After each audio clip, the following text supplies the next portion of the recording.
சர்வாதிகாரமா இயங்கலைன்னா இந்த கட்சி என்னைக்கோ சந்தி செல்லியா போய் கதை கந்தலா இருக்கு.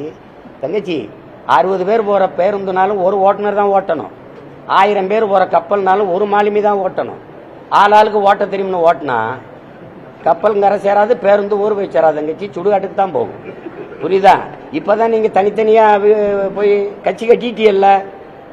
இப்ப நடத்தி பார்க்கும்போது தெரியும் சீமான் எவ்வளவு பெரிய தலைவன். எப்படி தெரியும்? ஆஹா, அப்படிதான் தெரியும்.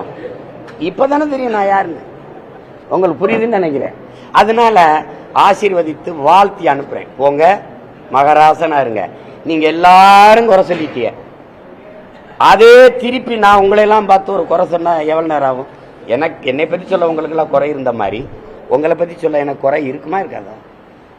இப்ப இது இந்த இடத்துல இருக்கிற எனக்கு அது சரியா இருக்குமா? சரி, எது சரியோ அதை செய்யுங்க, அவ்வளவுதான்.